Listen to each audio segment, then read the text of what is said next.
ఇక దేశ రాజకీయాల్లో అత్యంత కీలకమైన 131వ రాజ్యాంగ సవరణ బిల్లు ప్రవేశపెట్టే క్రమంలో పార్లమెంటు వేదికగా కీలక పరిణామాలు చోటు చేసుకున్నాయి. తీవ్ర చర్చలు, వాదోపవాదాల మధ్య ఈ బిల్లు ప్రవేశపెట్టడంపై నిర్వహించిన ఓటింగ్ ప్రక్రియ జరిగింది. బిల్లును ప్రవేశపెట్టడానికి అనుకూలంగా 207 ఓట్లు వస్తే వ్యతిరేకంగా 126 ఓట్లు పడ్డాయి. అయితే ఈ ఓటింగ్ సరళి ఇప్పుడు అందరినీ ఆశ్చర్యానికి గురిచేసింది. ముఖ్యంగా అధికార ఎన్డీఏ కూటమికి చెందిన 86 మంది ఎంపీలు ఓటింగ్కు దూరంగా ఉండడం చర్చనీయాంశంగా మారింది. అంతేకాదు సభలోని మొత్తం సభ్యుల్లో దాదాపు 210 మంది ఎంపీలు ఓటింగ్కు హాజరు కాకుండా డుమ్మా కొట్టారు. సభ్యుల భారీ గైర్హాజరు, సొంత కూటమి సభ్యులు ఓటింగ్కు దూరంగా ఉన్న నేపథ్యంలో ఈ రాజ్యాంగ సవరణ బిల్లు భవితవ్యంపై ఉత్కంఠ నెలకొంది.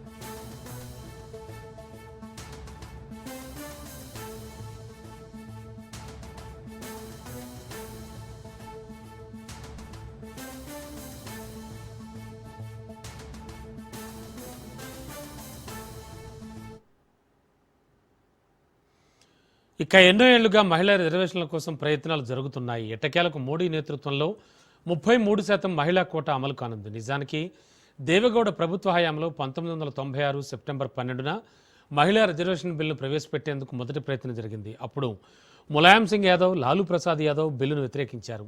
ఆ తర్వాత వ్యవహారం పెండింగ్లో పడింది. అంతకుముందు మే 1989లో అప్పటి ప్రధాని రాజీవ్ గాంధీ పంచాయతీ, స్థానిక సంస్థల ఎన్నికల్లో మహిళలకు 3/1 రిజర్వేషన్ కల్పించే బిల్లును ఆమోదించడానికి ప్రయత్నించారు. అయితే రాష్ట్రంలోని అనేక అసెంబ్లీలు దాన్ని తీవ్రంగా వ్యతిరేకించాయి.